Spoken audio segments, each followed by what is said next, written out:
అందరికీ నమస్కారం and welcome to Suman TV. ఆధునిక యుగంలో ఒకే వైద్య విధానంలో అన్ని జబ్బులకి పరిష్కారం ఉందా అంటే అది చాలా పెద్ద ప్రశ్న. ఎందుకంటే ఇవాళ రోజుల్లో అందరూ కోరుకునేది ఇంటిగ్రేటివ్ అప్రోచ్, అంటే పురాతనమైన పద్ధతులు, పురాతనమైన జ్ఞానంతో పాటు ఆధునిక టెక్నాలజీని జోడించి మనిషికి కావాల్సిన కంప్లీట్ వెల్నెస్ ని ప్రసాదించే మార్గాలు ఎన్నెన్నో వచ్చాయి. అటువంటి ఇంటిగ్రేటివ్ అండ్ హాలిస్టిక్ మెడిసిన్ లో ఒక 14 సంవత్సరాలుగా విపరీతమైన పరిశోధన చేస్తూ దాదాపు 10-12 వేల మంది పేషెంట్లకి ఎన్నో వ్యాధుల నుంచి విముక్తి కల్పించి, ఫర్ ఎగ్జాంపుల్ ఆయుర్వేదం, న్యాచురోపతి, సుజోక్, కైరోపాక్టర్, ఇంకా అనేక అక్యుపంక్చర్ లాంటి క్లిష్టమైన చాలా అరుదైన వైద్య విధానాల్ని కూడా నేర్చుకుని అవి ఒక వైద్య విధానంగా ఇంటిగ్రేటివ్ అప్రోచ్తో పాటు పేషెంట్స్కి అందించడంతో ఇవాళ చాలామంది పేషెంట్స్ వారి వద్దకే వెళ్తున్నారు. ఏ ట్రీట్మెంట్ కావాలన్నా కూడా, starting from diabetes, liver disease, pain management, weight loss, hair loss, skin problems, thyroid disorders, ఇంకా చెప్పుకుంటూ పోతే అనేకం. ఇవాళ మనతో పాటు ఉన్నారు ఈ ఇంటిగ్రేటివ్ అప్రోచ్లో నిష్ణాతులు, 14 years ఎక్స్పీరియన్స్ ఉన్న డాక్టర్ జ్యోత్స్న తేజ రామిశెట్టి. వారితో మాట్లాడబోతున్నాం. వారి ప్రయాణంలోని సంక్లిష్టమైన కేసెస్ ఏమిటో తెలుసుకుందాం. జ్యోత్స్న గారు, వెల్కమ్ టు సుమన్ టీవీ. నమస్తే మేడం. దాదాపు 14 ఏళ్ల ఎక్స్పీరియన్స్ మీది ఈ ఇంటిగ్రేటివ్ మెడిసిన్లో. What is integrative medicine? మీరు ఇందులోకి ఎలా వచ్చారు, ఎందుకు వచ్చారు? సో ఇంటిగ్రేటివ్ మెడిసిన్ అంటే మన బాడీకి సంబంధించి సెల్స్ మీద వర్క్ చేయాలి అని అంటే అది కేవలం ఫుడ్ ద్వారా మాత్రమే అని కొంతమంది, యోగా ద్వారా చేద్దామని కొంతమంది, మెడిసిన్ తోటి మాత్రమే సాధ్యమవుతుంది అని చెప్పి ఇలా డిఫరెంట్గా అప్రోచెస్ అనేవి ఇవ్వడం జరుగుతుంది.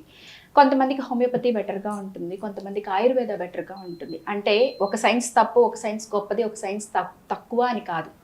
సో ప్రతి సైన్స్ యొక్క గొప్పతనం ఉంది. కాకపోతే అది మన బాడీకి ఏ విధంగా హెల్ప్ అవుతుంది అనే ఉద్దేశంతో రీసెర్చ్ చేసి ఈ విధంగా ఇంటిగ్రేటెడ్ అప్రోచెస్ అన్నిటితోటి క్లయింట్స్కి బెటర్గా రిజల్ట్స్ ఇవ్వడం అనేది మా దగ్గర జరుగుతుంది. రైట్. మీరు ఈ రంగంలోకి రావడానికి గల కారణం ఏంటండి? నాకైతే నేను ఎడ్యుకేషన్ టైంలో ఉన్నప్పుడు మా మదర్కి క్యాన్సర్ రావడం వల్ల ఆవిడకి ఓన్లీ ఒక టైప్ ఆఫ్ వైద్య విధానంతో సర్జరీస్ అయ్యాయి, రేడియేషన్స్ అయ్యాయి, కీమోస్ అయ్యాయి. ఇవన్నీ జరిగిన తర్వాత కూడా ఆవిడ చాలా బాధగా, క్వాలిటీ ఆఫ్ లైఫ్ లేకుండా లైఫ్ ఎండ్ చేయాల్సిన సిచ్యువేషన్స్ చూశాను నేను పర్సనల్గా దగ్గర నుంచి చూడడం వల్ల. నేను ఏ విధంగా అయినా సరే క్వాలిటీ ఆఫ్ లైఫ్ని ఇద్దాం. క్వాంటిటీ అనేది ఖచ్చితంగా అవసరమే, నేను కాదని చెప్పను. బట్ ఎన్ని సంవత్సరాలు బ్రతికామనే దానికన్నా ఎంత యాక్టివ్గా లైఫ్ని లీడ్ చేశాము అనేదే మెయిన్ కాన్సెప్ట్ తోటే మేము ఎప్పుడు కూడా వర్క్ చేస్తూ ఉంటాం. సో అలా అమ్మకి నయం కాకపోవడంతో మీరు బహుశా మీ పరిశోధనని మొదలుపెట్టారు. సో అప్పుడు మీరు అందుకున్న ఫస్ట్ ఫ్యూ మెథడాలజీస్ ఏంటండి? ఫస్ట్ ఫిజియోథెరపీ అనే ఒక విధానంతో పెరాలసిస్ పేషెంట్స్ వీళ్ళందరికీ కూడా ట్రీట్మెంట్ చేయడం స్టార్ట్ చేశాను. సో అలా ట్రీట్మెంట్ స్టార్ట్ చేసి రిహాబిలిటేషన్ సెంటర్ రన్ చేస్తున్నప్పుడు ఒక లెవెల్ వరకు ట్రీట్మెంట్ వచ్చింది, రిజల్ట్స్ వస్తున్నాయి. ఇంకా తర్వాత నేను అంతకుమించి రిజల్ట్స్ ఇవ్వలేకపోతున్నాను. అక్కడ నాకు బ్లాకేజెస్ కనపడ్డాయి. నాకు అర్థమైంది ఏంటంటే మేబీ ఎక్కడో ప్రాబ్లం ఉంది. అంటే మనకి కరెంట్ పోయిందనంటే మెయిన్లో ప్రాబ్లం ఉంది. నేను వచ్చి ఫ్యాన్ తిప్పుతున్నాను అని అంటే అర్థం లేదు గాలి రావడానికి. సో అలాగా ఒక లిమిటెడ్, ఒక సింగిల్ డైరెక్షన్లో మనం ఏదైనా సరే ఒక ట్రీట్మెంట్ చేయడం వల్ల రిజల్ట్స్ అనేవి పర్ఫెక్ట్గా ఉండట్లేదు, రూట్ కాజ్ ఇంకెక్కడో ఉంది, ఇంకెక్కడో ట్రీట్మెంట్ చేస్తున్నాం అనే ఒక భావన నాకు మొదలైంది. ఆ తర్వాత నుంచి ఐరిడాలజీ, ఎలక్ట్రో హోమియోపతి, ఆక్యుపంక్చర్లో కూడా internationally almost all approved 11 types of acupunctures ఉన్నాయి. అన్ని ఆక్యుపంక్చర్స్ వైద్య విధానాల్లోనూ నేను కోర్సెస్ చేస్తున్నాను. అదేవిధంగా yoga, nutrition, pranayamas, what not, and finally functional medicine. Nutrition అనేది ఖచ్చితంగా మన బాడీకి అవసరం. అది కేవలం ఫుడ్ తినడం ద్వారా మాత్రమే వస్తుంది అని అంటే అది పూర్తి అపోహ. ఎందుకంటే మనం తినే ఆహారంలోనే ఏమి ఉండట్లేదు కాబట్టి దాన్ని ఇంకా డిఫరెంట్ డైరెక్షన్స్లో నుంచి ఏ విధంగా బాడీకి వాళ్ళు హెల్తీగా అవ్వడం కోసం ఇవ్వచ్చు అనే దాని మీద కంప్లీట్ ట్రైన్డ్ అయ్యాను. అండ్ ఎంతో మంచి రిజల్ట్స్ క్లయింట్స్ దగ్గర నుంచి కూడా ఇప్పుడు తీసుకుంటూ ఉన్నాము. సో మొత్తానికైతే ఎలక్ట్రో హోమియోపతి, అక్యుపంక్చర్, ఐరిడాలజీ, ఇంకా ఫంక్షనల్ మెడిసిన్, న్యాచురోపతి, ఆయుర్వేదం, ఇంకా సుజోక్, ఫుడ్ న్యూట్రిషన్, ఇలా అనేక సైన్సెస్ని జోడించి మీరు ఇవాళ ట్రీట్మెంట్ ఇస్తున్నారు. ఇవన్నీ చాలా వరకు జ్యోత్స్న తేజ గారు ఇది కేవలం వెల్నెస్ మెడిసిన్గా అందరూ పరిగణిస్తారు, కానీ క్రిటికల్ కేసెస్కి దీనివల్ల పరిష్కారం వస్తుందని మీరు భావిస్తారా? మీరు సాల్వ్ చేసిన మోస్ట్ క్రిటికల్ కేసు ఏంటి? ఖచ్చితంగా క్రిటికల్ కేసెస్లో నేను ఎమర్జెన్సీ కేసెస్ అని చెప్పట్లేదు. ఎమర్జెన్సీ కేసెస్లో మనకి ఎమర్జెన్సీ ట్రీట్మెంట్ ఇమీడియట్గా జరగాల్సినవి జరగాలి. బట్ క్రిటికల్ కేసెస్ అంటే మెటబాలిక్ డిసీజెస్ వల్ల ఇక డెత్ తప్ప ఇంకేం లేదు అనే సిచ్యువేషన్స్ ఉంటాయి. బట్ ఇమీడియట్గా డెత్ ఏమీ రాదు వాళ్ళకి. సో ఎక్కువ పీరియడ్ అలా బెడ్ రిడన్గా ఉండడము, క్వాలిటీ ఆఫ్ లైఫ్ లేకుండా ఉండడము ఇలా జరుగుతూ ఉంటుంది. సో అలాంటి కేసెస్లో ఏదైనా సరే మెటబాలిక్ ప్రాబ్లమ్స్ ఉన్నాయి అని అంటేనే, లైక్ మెటబాలిక్ ప్రాబ్లమ్స్ అంటే ఏంటి, diabetes, thyroid, BP, liver problems, heart problems, ఇవన్నీ కూడా మెటబాలిక్ ప్రాబ్లమ్స్ కిందకే వస్తాయి. అలాగా ఇప్పుడు మేము ఎన్నో రకాల మెటబాలిక్ కండిషన్స్ మీద డీల్ చేస్తూ ఉన్నాము. దాంట్లో ఒక ఎగ్జాంపుల్ ఏంటంటే, రీసెంట్గా ఒక 5 months బ్యాక్ నన్ను 6 months బ్యాక్ అప్రోచ్ అయ్యారు ఒక పర్సన్, 71 years.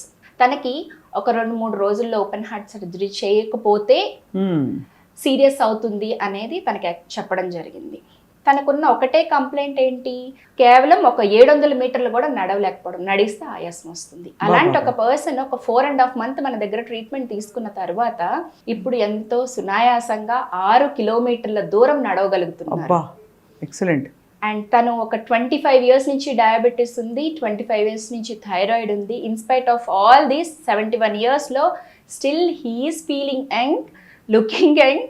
వర్క్లో కూడా అంతే ఎంతో బాగా చేస్తున్నారు. ఇప్పుడు 60 వచ్చేటప్పటికి, 50 వచ్చేటప్పటికే మోకాళ్ళ నొప్పులని, నడుము నొప్పులని ఇవన్నీ కూడా కంప్లైంట్ చేస్తున్న రోజుల్లో కూడా he's doing very good. Treatment start చేసి. వారి వయసు ఎంత, వారి పేరు చెప్పండి.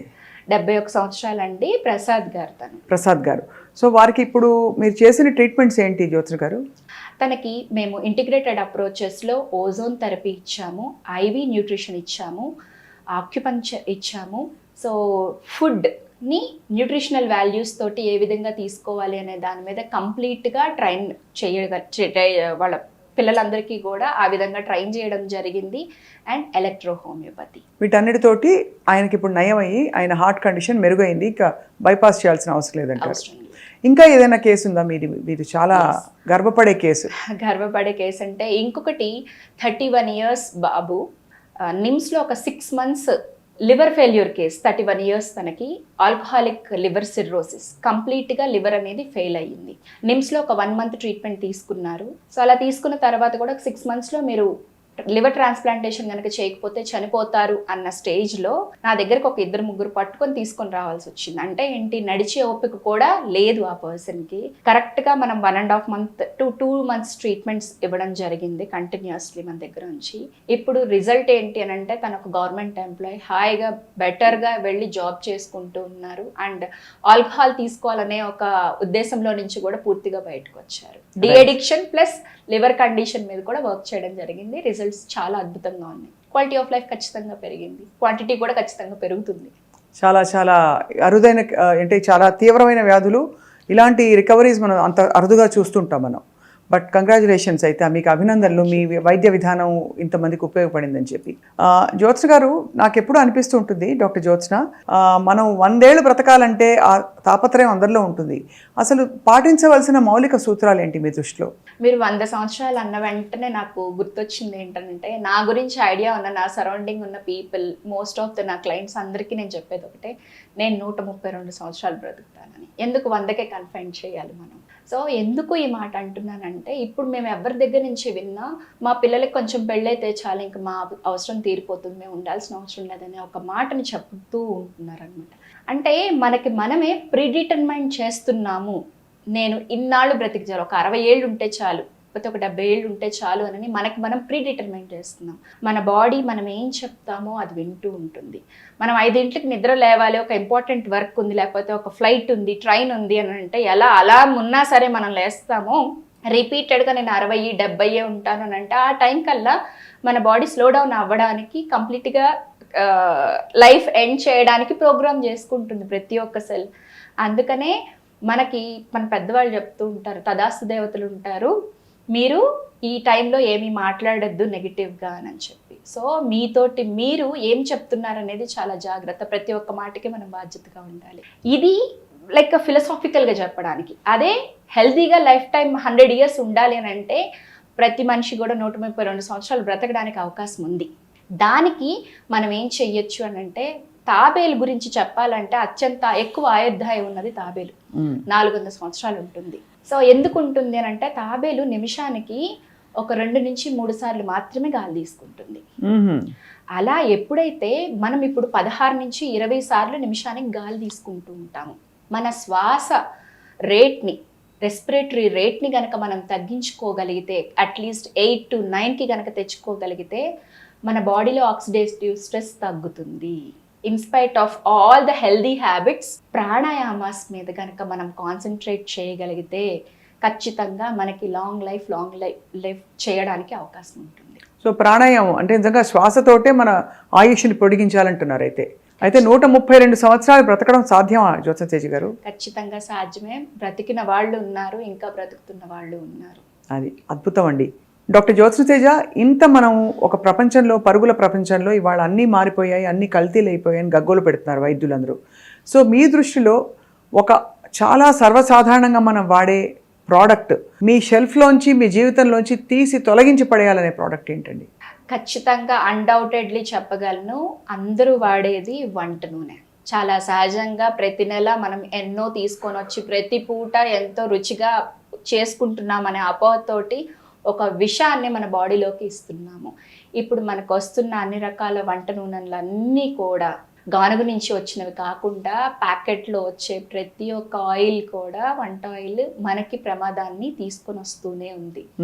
సో ఆహారాన్ని నేను మంచిగా చేసుకుంటున్నాను, ఇన్ని రకాలు తిన్నాను, ఇంత హెల్దీగా తిన్నాను అంటున్నారు. మీ ఆయిల్ చేంజ్ చేయకుండా మీరు ఎన్ని చేంజ్ చేసినా సరే 80% మన హెల్త్ మనం తీసుకునే ఫుడ్ మీదే ఆధారపడి ఉంటుంది. అండ్ అది ఖచ్చితంగా అది ఆయిల్లోనే ఉంటుంది కాబట్టి ఖచ్చితంగా ఆయిల్ తోటే కలిపి అంటే ఆయిల్ లేకుండా మన ఏ వంటకాన్ని, మన సౌత్ ఇండియన్ వంటకాన్ని దేన్ని ఊహించలేము ఆయిల్ లేకుండా. సో అలాంటి ఆయిల్ విషయంలో ఖచ్చితంగా అందరూ కూడా జాగ్రత్త తీసుకోండి.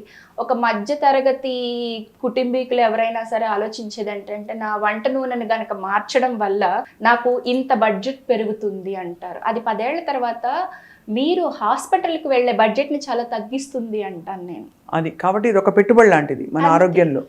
సో కొంచెం 100 రూపాయలు ఎక్కువైనా తగ్గించుకోండి నూనె వాడకం, కానీ పిచ్చి నూనె మాత్రం వాడకండి అంటున్నారు. నిజంగా మంచి నూనె అంటారు, అక్షరాల మంచి నువ్వుల నూనె కానీ లేదు, మీరు అన్నట్టు పప్పు నూనె, రకరకాల మనకి వింటూ ఉంటాం కదా. ఎనీథింగ్ కోల్డ్ ప్రెస్డ్ అంటారా? ఎనీథింగ్ కోల్డ్ ప్రెస్డ్, బెస్ట్ వెన్న ఉంటుంది, తర్వాత నెయ్యి ఉంటుంది, తర్వాత కోకోనట్ ఆయిల్ ఉంటుంది. ఈ మూడిటి తర్వాత మనకి వుడ్ ప్రెస్డ్ ఏదైనా సరే మంచిదే. చాలా బాగుంది జ్యోత్స్న గారు. సో మీరు మీ అపారమైన అనుభవంలో మీరు చాలా టెక్నిక్స్ అవలంబిస్తూ ఉంటారు క్యూర్ చేయడానికి. ఇవాళ మాకు ఒక ప్రాక్టికల్ డెమో ఇస్తారని చెప్పి మేము ఆశిస్తున్నాం. మీరు కైరోప్రాక్టర్ కాబట్టి నాకు ప్రస్తుతం మెడ పట్టేసిందంటే మీరు ఎలా దాన్ని సెట్ చేస్తారో మా ప్రేక్షకులకు చూపించగలుగుతారా? ఖచ్చితంగా. రైట్. వావ్, చాలా బాగుంది జ్యోత్స్న గారు, చాలా రిలీఫ్ వచ్చింది. సో ఇది కాకుండా ఈ అక్యుపంక్చర్ నీడిల్స్ అంటారు కదా, అది నొప్పెడుతుందండి. ఒక సూదిని కంప్లీట్గా మీరు లోపలికి గుచ్చేసి అసలు వాళ్ళకి నొప్పి కూడా తెలియకుండా నొప్పి నుంచి అసలు విముక్తులు చేస్తారంటే అర్థం కాలేదు అసలు. ఆక్యుపంక్చర్లో నీడిల్స్ని యూస్ చేసి ట్రీట్మెంట్ ఉంటుంది. ఎందుకనంటే అది ఆక్యుప్రెషర్ పాయింట్స్ని మనం టచ్ చేయాలి అని అంటే, స్టిమ్యులేట్ చేయాలంటే నీడిల్స్ అనేది చాలా అవసరం. అయితే పెయిన్ ఉంటుందా అంటే రైట్ టెక్నిక్ని కనుక యూస్ చేయగలిగితే ఖచ్చితంగా పెయిన్ అనేది మనం ఎక్స్పీరియన్స్ చెయ్యము. సో ఇవి నీడిల్స్ అండి? ఇవి నీడిల్స్. సో నీడిల్స్కి ఉన్న టైల్ని బట్టి కూడా ఇది సిల్వర్ కలర్లో ఉంది, ఇది కాపర్ కలర్లో ఉంది. వీటిని బట్టి కూడా మనం బాడీకి ఏ హెల్త్ ఇష్యూస్కి ఏది యూజ్ చేయాలి, ప్రాబ్లం ఎక్కువ ఉంటే ఒకటి, ప్రాబ్లం తక్కువగా ఉంది అని అంటే ఒకటి యూజ్ చేస్తాము కండిషన్లో, సైన్స్ అండ్ సిమ్టమ్స్ని బట్టి. అండ్ లెంత్ ఆఫ్ ద నీడిల్ని బట్టి కూడా ఉంటుంది అనమాట. ఇంత పెద్ద లెంత్ తోటి కూడా నీడిల్స్ ఉంటాయి, అండ్ అదే విధంగా ఇంత చిన్న లెంత్ తోటి కూడా నీడిల్స్ ఉంటాయి. ఇంత లెంత్ అండ్ ఇంత చిన్న లెంత్, ఇన్ బిట్వీన్ లెంత్లో కూడా ఉంటాయి అనమాట. 75 mm, 90 mm నీడిల్స్ ఇట్లా కూడా ఉంటాయి. According to the condition, area మనం ఎక్కడ డీల్ చేస్తున్నాము, వెరైటీ ఏంటి అనే దాన్ని బట్టి డిఫరెంట్. కామన్గా దేనికి వాడతారు ఇది? కామన్గా ఆక్యుపంక్చర్ వైద్య విధానం అన్ని రకాల మెటబాలిక్ కండిషన్స్లోనూ విడదీయరాలేని, ఇంటిగ్రేటెడ్ అప్రోచెస్లో విడదీయరాలేనిది అండి. సో దేనికి వాడతారు అనకూడదు, అన్నిటికీ యూజ్ చేయాల్సి వస్తుంది. అన్నిటికీ యూజ్ చేయొచ్చు. ఇది చాలా బాగుందండి. అయితే ఒకప్పుడు జ్యోత్స్న తేజ గారు ఇండియా చాలా హెల్దీగా ఉండేది. ఆ హెల్దీగా ఉండే ఇండియా ఎందుకు అన్హెల్దీగా మారిపోయింది? కారణాలు ఏంటండి? అన్హెల్దీగా ఇండియా అవుతుంది అని అంటే మనకున్న సాంప్రదాయ పద్ధతులకి సంబంధించి మనం ఏది కూడా ఫాలో అవ్వకపోవడం. ఫర్ ఎగ్జాంపుల్, చీరకట్టు వల్ల మన గర్భసంచికి సంబంధించిన హెల్త్ బెటర్ అవుతుంది. యూటరస్లో, ఓవరీస్లో ఎగ్స్ మంచిగా రిలీజ్ అవుతాయి. పొద్దున్నే మనం నిద్ర లేచి పూజ చేసేవాళ్ళమి. నిద్ర లేచి పూజ చేయడం అని అంటే ఇళ్ళు శుచి శుభ్రంగా పెట్టుకోవడము, అప్పుడు దేవుడి దగ్గరికి వెళ్ళడం అనేది ఉంటుంది. అంటే మనం సెల్ఫ్గా బాడీని క్లీన్ చేసుకునే విధానం ఉంది. అండ్ దేవుడికి మనం పెట్టే ప్రతి పలహారం కూడా మన బాడీకి హెల్దీనెస్ని ఇచ్చేది, న్యూట్రిషియస్ వాల్యూస్ ఎక్కువగా పెంచేదే ఉంటున్నాయి. అండ్ ఈ రోజున మనం యూజ్ చేసే వస్త్రాలు, జీన్స్ ప్యాంట్స్ అవ్వచ్చు, టీ షర్ట్స్ అవ్వచ్చు, ఇవన్నీ కూడా మగవాళ్ళలో అయితే స్పర్మ్ ప్రొడక్షన్ని తగ్గించేస్తున్నాయి, ఆడవాళ్ళలో అయితే ఫర్టిలిటీ రేట్ని తగ్గించేస్తూ ఉన్నాయి. ఇంకా చెప్పాలి అని అంటే మన ఫుడ్ హ్యాబిట్స్, మనకి రకరకాల పిండి వంటలు ఏ సీజన్కి తగ్గట్లుగా ఆ సీజన్కి ఇవి అవసరం అని చెప్పి ముందు నుంచి ఉన్నాయి. ఇప్పుడు మనకు అన్ని కాలాల్లోనూ అన్నీ దొరుకుతున్నాయి. అండ్ వాటికి వాడే నూనె రిపీటెడ్గా వాడేవి, వాటి మీద ఎటువంటి కంట్రోల్ లేదు మనం బయట నుంచి తెచ్చుకునేటప్పుడు. ఎందుకంటే మనం ఇంట్లో పెద్దగా వంట చేయట్లేదు కదా ఎవరం కూడా. అవునవును. సో ఎప్పుడైతే ఇంట్లో వంట మానేసామో, బయట నుంచి ఎక్కువ తీసుకొని వచ్చి తింటున్నామో, అప్పటి నుంచి కూడా హెల్త్ డిస్టర్బ్ అవడం స్టార్ట్ అయ్యింది. ఎందుకనంటే ఫుడ్ ఈజ్ మెడిసిన్ అంటాము. ఎలాంటి ఆహారం తింటామో మనం అలాగే ఉంటాము. అవును. సో ఈ ఆహారపు అలవాట్లు ఒకటి. అండ్ మేజర్గా ఇంకొకటి మారింది ఏంటి అని అంటే నిద్ర. మనకు తెలుసు early to bed early to rise అని చెప్పి. ఈ రోజున ఎన్ని గంటలకి మనం నిద్ర లెగుస్తున్నాము? సో మన బాడీకి ఆర్గాన్ క్లాక్ ఉంటుంది. రాత్రిపూట 1 నుంచి 3 మధ్యలో కనుక మనం డీప్ స్లీప్లోకి కనుక వెళ్ళకపోయినట్లయితే మనం ఎంత మంచి ఆహారం తీసుకున్నా సరే మన లివర్ అనేది డిస్టర్బ్ అవుతుంది. సర్కేడియన్ రిథమ్ అని ఈ మధ్య అందరూ కూడా చెప్తూ ఉన్నారు కదా. అవును, అవును. అలాగే ఎర్లీ మార్నింగ్ నిద్ర లేచి చిన్న ప్రాణాయామం చేసి, కొంత వాకింగ్ చేసి, గట్ మొత్తం అంతా క్లియర్ చేసుకోవడం వల్ల కూడా బెటర్గా ఉంటుంది. ఇలా ఈ సైకిల్ ఎప్పుడైతే డిస్టర్బ్ అవుతుందో మన గట్ కూడా డిస్టర్బ్ అవుతుంది. గట్ డిస్టర్బ్ అయ్యింది అని అంటే గట్ అండ్ బ్రెయిన్ కనెక్టివిటీ ఉంటుంది. సో అందువల్ల బ్రెయిన్ కూడా సరైన థాట్ ప్రాసెస్లో ఉండదు. మనం చేసే వర్క్లో ఖచ్చితంగా క్వాలిటీ తగ్గుతుంది. ఇలా ఎన్నో రకాల పారామీటర్స్ మనం మన పూర్వీకుల నుంచి తీసుకున్నది కాకుండా ఇప్పుడు పాశ్చాత్యంగా మనం ఏదైతే తీసుకుంటూ ఉన్నామో అది మన కాలమానానికి, మనకున్న క్లైమాటిక్ కండిషన్స్కి వీటికి కూడా సెట్ అవ్వదు. ఫర్ ఎగ్జాంపుల్ ఫుడ్ ఖచ్చితంగా వెస్ట్రన్ ఫుడ్ మీరు అంటున్నారు. వెస్ట్రన్ ఫుడ్ ఈ రోజున పిజ్జా, బర్గర్స్ తినని వాళ్ళు ఎంతమంది ఉన్నారు చెప్పండి. సో అది మేజర్ ఇష్యూ ఉంటుంది. సో వాటన్నిటిలోనూ ఫ్రీ గ్లూకోజ్ అవైలబుల్గా ఉంటుంది. ఫ్రీ గ్లూకోజ్ అవైలబుల్గా మైదా ఇవన్నీ కూడా అవైలబుల్గా ఉన్నాయనంటే మన బాడీలో రిమైనింగ్ వైటమిన్స్ అండ్ మినరల్స్ అన్నీ కూడా పూర్తిగా డౌన్ అయిపోతూ ఉన్నాయి. ఒక చిన్నది ఏంటంటే మనము ఒక షుగర్ మాలిక్యూల్ని తీసుకుంటే మన బాడీ దాన్ని మెటబలైజ్ చేయడానికి 56 మాలిక్యూల్స్ ఆఫ్ మెగ్నీషియం కావాలి. ఓహో. సో ఎప్పుడైతే మెగ్నీషియం ఇలా ఖర్చు అయిపోతూ ఉంటుందో అట్లీస్ట్ మనం బయట నుంచి సోర్స్ అన్నా చేయాలి. మెగ్నీషియం రిచ్ మనం ఏమి తీసుకోవాలి. సో మెగ్నీషియం సోర్స్ చేయకపోవడం వల్ల మెటాబాలిజం పడిపోతుంది. ఖచ్చితంగా పడిపోతుంది. నిద్ర డిస్టర్బ్ అవుతుంది, హార్ట్ రిథమ్ చేంజ్ అవుతుంది, యాంగ్జైటీ వస్తాయి, ఇవన్నీ కూడా వస్తాయి. సో డైరెక్ట్ గా షుగర్ మనల్ని ఏం చెయ్యదు. ఈ షుగర్ ఇండైరెక్ట్ గా మిగతా న్యూట్రియంట్స్ అన్నిటిని కూడా అబ్జార్ప్షన్ ని తీసేసుకుంటుంది, పూర్తిగా అదే వాడేసుకుంటుంది. అది మెటబలైజ్ అవ్వాలి కదా. సో అలాగా డిఫరెంట్ పారామీటర్స్ అన్ని కూడా ఉన్నాయి. అందుకనే ఫుడ్ ఎలా తింటున్నామో అనేది ఖచ్చితంగా జాగ్రత్తగా చూసుకోవాలి. అందుకే హెల్దీగా ఉన్న ఇండియా ఇప్పుడు అన్హెల్దీగా మారిపోయిందంట. ఖచ్చితంగా, నో డౌట్. ఫైనలీ డాక్టర్ జ్యోతితేజ గారు, మీరు మీ ఆరోగ్యం కోసం మీరు ఆహ్లాదంగా, అందంగా, ఆనందంగా ఉండాలంటే ఏం చేస్తారు? నేను నా ఆరోగ్యం కోసం ప్రతి 3 నెలలకు ఒకసారి కూడా బేసిక్ సర్వీసింగ్, మన కార్కి, మన దగ్గర ఉన్న వెహికల్స్కి మనం ఎలా సర్వీస్ చేయిస్తామో అలాగా ప్రతి 3 నెలలకు ఒక్కసారి కూడా మన బాడీకి బేసిక్ మెయింటెనెన్స్ అనేది ఉంటుంది. డిటాక్సిఫికేషన్ ప్రొసీజర్స్ ఉంటుంది, ఓజోన్ థెరపీస్ ఉంటాయి, ఫ్యూ ఐవి ట్రీట్మెంట్స్ ఉంటాయి. ఇవన్నీ కూడా నేను ఖచ్చితంగా తీసుకుంటాను. ప్రతిరోజు నా టేబుల్ మీద గమనిస్తే లెమన్ వాటర్ ఉంటుంది, దాంతో పాటుగా వైటమిన్ సి ట్యాబ్లెట్ ఉంటుంది. సో నేను ఇది వాడతాను, అది వాడతాను. ఎందుకనంటే నాకు తెలియదు నేను తీసుకునే లెమన్లో ఎంత న్యూట్రియంట్ వాల్యూ నాకు వస్తుందని. అలాగని సహజంగా దొరికే వాటిని నేను డినై చేయలేను, టాబ్లెట్స్ తీసుకుంటున్నానని. సో సహజంగా ఉండే వాటిని మనం ఫాలో అవ్వాలి, న్యూట్రాసిటికల్స్ తీసుకోవాలి. అండ్ ఎర్లీ మార్నింగ్ ఖచ్చితంగా నిద్ర లేవాలి. ఇది ఎవరో ఫోర్స్ చేస్తే మనం చేసేది కాదు. మనకు అవేర్నెస్ వచ్చి నేను మారాలి, నా బాడీ బెటర్గా ఉండాలని ప్రతి ఒక్క మనిషి అనుకోవాలి. సో నేనైతే ఖచ్చితంగా ఎర్లీ మార్నింగ్ నిద్ర లెగుస్తాను, మెడిటేషన్ ఖచ్చితంగా చేసుకుంటాను, ఎక్సర్సైజ్ పార్ట్ ఉంటుంది. ఇవన్నీ కూడా నా రొటీన్లో ఉండేవన్నమాట.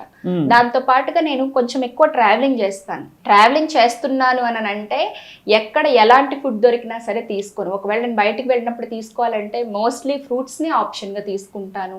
నైట్ 6 తర్వాత ఖచ్చితంగా ఫుడ్ ఏమి తినకుండా ఉండడం కోసం ప్రయత్నం చేస్తాను, కాన్వెంట్ సిచ్యువేషన్స్లో మాత్రమే.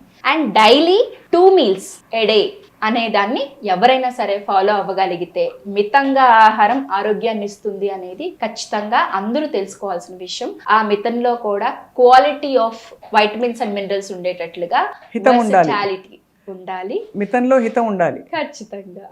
అది అప్పుడు మీరు అలా పాటిస్తూ మీరు మీ ఆరోగ్యాన్ని కాపాడుకుంటూ వస్తున్నారు. చాలా ఒక అందమైన ప్రపంచం మీ ప్రపంచం, ఎందుకంటే యూఆర్ ఇంటూ వెల్నెస్ అండ్ మనిషి శరీరం, ఆత్మ, మనసు అన్నీ కలిస్తేనే మనిషి, కేవలం శరీరం మాత్రం మనిషి కాదని నమ్ముతారు. కాబట్టి మీరు ఆ హాలిస్టిక్ హీలింగ్తో, మీ ఇంటిగ్రేటివ్ అప్రోచ్తో చాలామందికి నయం చేశారు డాక్టర్ జ్యోతి తేజ గారు. We wish you all the very best. And ఇంకా మరిన్ని విషయాలు మనం ఈ ఛానల్లో, మీ ఛానల్లో ప్రతి వారం ఒక టాపిక్, అందరికీ ఇష్టమైన టాపిక్ ఇంటర్వ్యూ మాట్లాడి మీతో బోల్డ్ విషయాలు మీ నుంచి తెలుసుకుని మేము పోస్ట్ చేయబోతున్నాం. With your permission. Thank you very much for the opportunity Swapna గారు. థ్యాంక్ యూ అండి. నమస్తే.